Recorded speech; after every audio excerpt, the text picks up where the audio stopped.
Hey, welcome back to Sports Card Connections, another Topps Rookie All-Star Review, 1967, reflected in the 1968 set.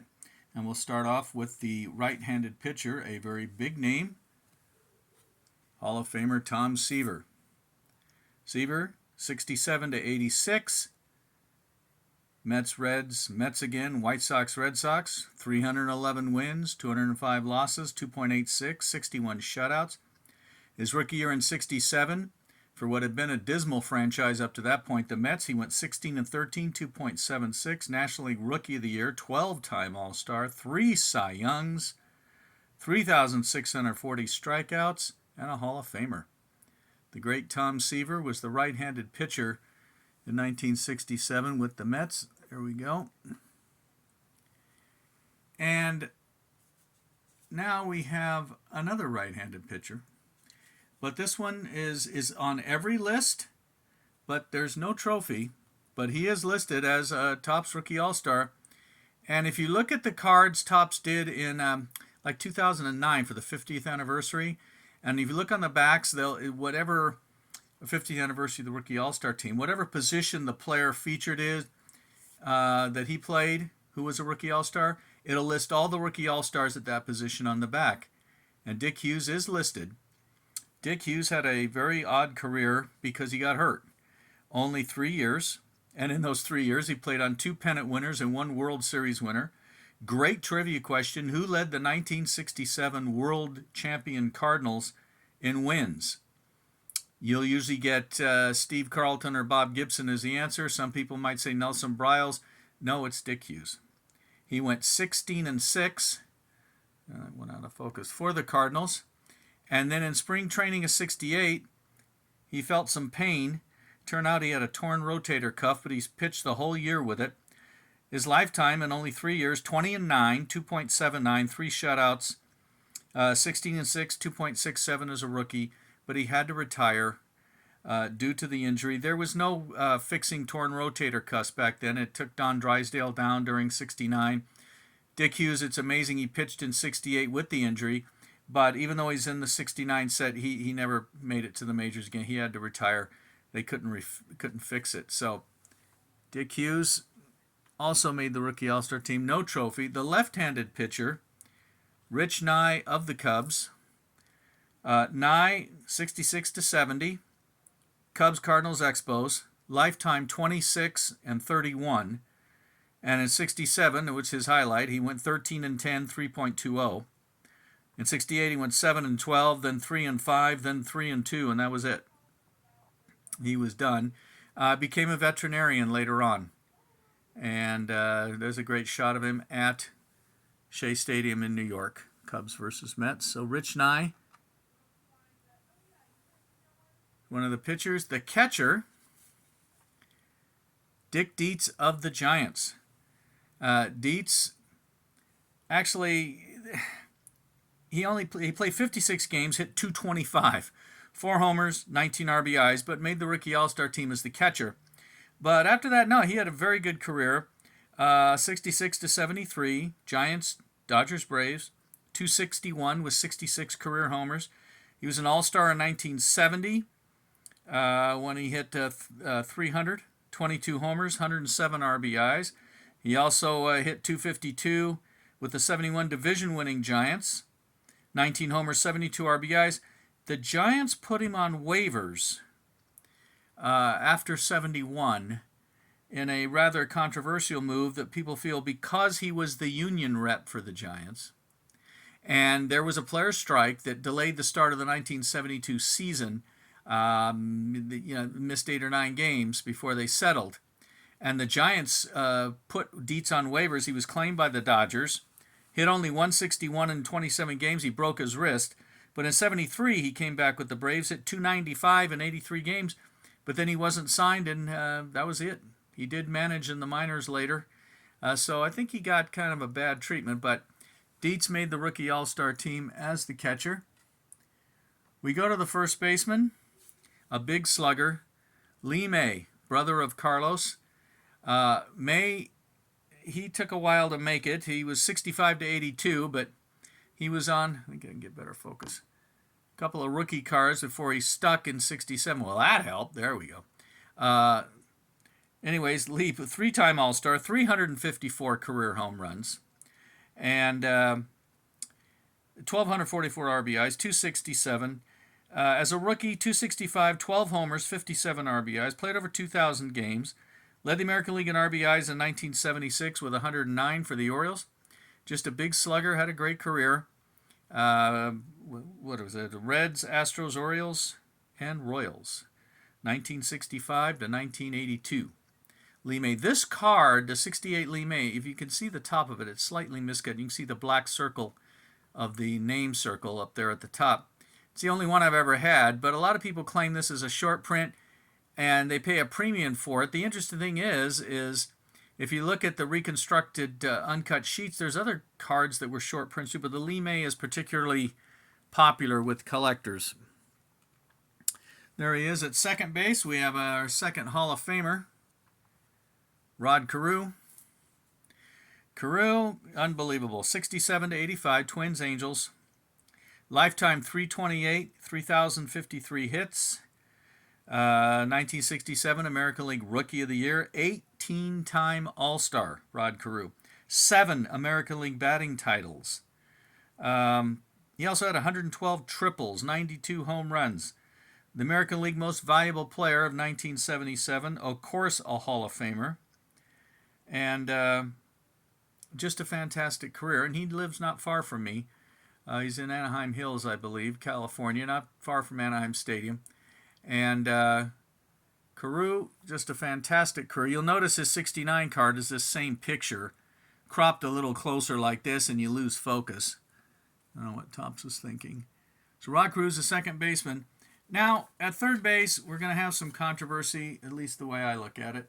So let's take a look, without, if I can do this, without showing the names. Most people will know. But anyways, so look at here. We see the top guy with Houston, the bottom guy with San Francisco. So the top guy played 47 games. The bottom guy played 40 games. You can tell they're both a rookie. They have 1 year in the majors. So the top guy had more at-bats, more hits, more doubles, more triples, more home runs, more RBIs, and he hit 333. The bottom player hit 226, and yet which one's the rookie all-star? The bottom guy. Bobby Etheridge of the Giants. Doug Rader, who went on to a long career with the Astros, had that 333 rookie year. Nope, he doesn't get it. Bobby Etheridge is the rookie all-star third baseman for the Giants. I don't know, since you had another rookie with those stats, but Etheridge, who, as you saw, the 226, 1 home run. And that was kind of his highlight. Actually, he spent all of 68 here back in the minors. 69, he was back with the Giants. Overall, he's 244 with 2 home runs, 25 RBIs, in only 96 Major League games. He stayed in the minors through 1973. And I don't know what happened. Why Rader wasn't named and Etheridge was. So there you go. At shortstop, Tim Cullen of the Senators. And Cullen, 66 to 72, Senators, White Sox, Senators again, and Athletics. And in 67, 124 games, he had 236. We can get that to focus a little better. 2 homers, 31 RBIs at shortstop for the Senators. Also played second and third. Good utility man, play anywhere in the infield. 700 career games, he had 220, 9 homers. But in 1972, he went to the Athletics, hit 261 in 72 games as the Athletics won the World Series. So his last year was a world champion year. He's also one of the weird thing in right here in early 68, actually after 67, but this card had already been printed. It's a second series card. Cullen, pardon me, was traded to the White Sox for Ron Hansen. Then during 68, he was traded back to the Senators for Ron Hansen. Why those two teams ever did that is beyond me. You liked your guy, keep him. But they traded him for each other. So there's Tim Cullen. He did get on that World Championship Oakland team, though, of 72. We go to the outfield. No trophy. Thank you, Topps. Rick Monday. Would have been a lovely picture with the Athletics. Of course, this is their first year in Oakland, having moved from Kansas City. So Topps had to ruin it by painting over the green hat, which had a white KC on it. Everybody and their mother knew it was a KC picture from the year before, but hey. Anyways, in 67, Monday hit 251, 14 homers, 58 RBIs. Rick Monday is the very first player ever taken in the very first amateur draft out of Arizona State. Athletics had the first choice. They took Monday. In fact, they kept coming back to Arizona State. They got Sal Bando and Reggie Jackson there as well. Monday overall, 66 to 84. Athletics, Cubs, Giants.